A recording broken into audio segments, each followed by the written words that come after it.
وكذلك أوحينا إليك روحا من أمرنا ما كنت تدري ما الكتاب ولا الإيمان ولكن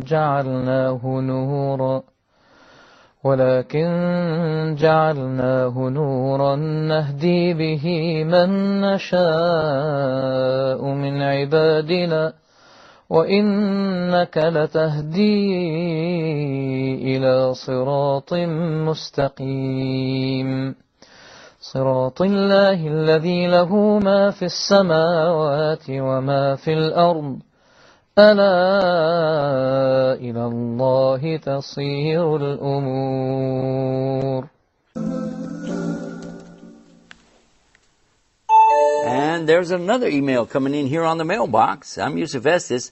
Let's see what we can do with this one. It says, why is there a separation between men and women? Why the partition that appears in many of the masjids, and why women have to go to a separate place to pray? Why do we have this? Well, actually, this is something that's put up for the women as a benefit to them, not an oppression for them whatsoever. You see, in Islam, women are taught to dress conservatively. Many of the women like to even cover their faces. Some women are having children, babies with them.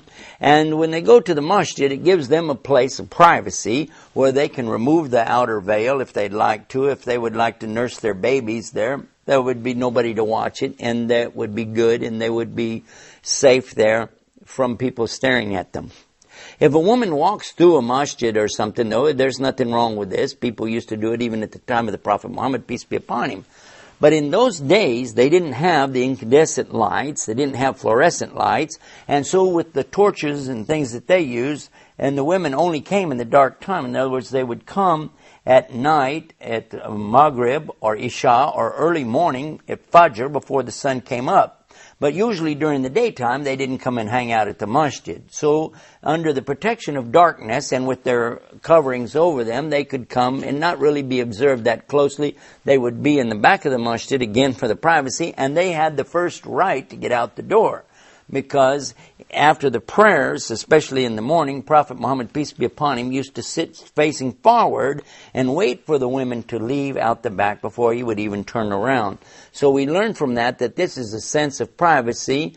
It's a sense of respectability and honor for the ladies to give them a chance to be separate from the men so that people aren't staring at them.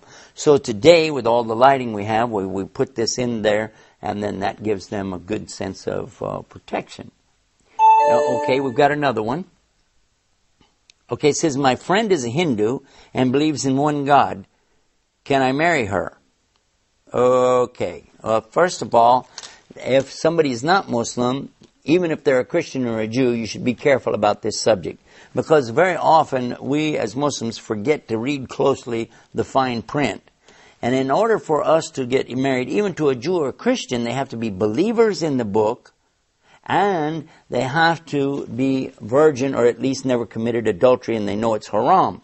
In the case of the Hindu, though, in saying they believe in one God, I would encourage you to teach them more about the real one God, Allah, and then if they would like to accept that premise that there really is only one God, and He's not everywhere, and He's not everything, as the Hindus believe, then perhaps you'll be able to make some headway. If she accepts Islam, certainly you could get married to her.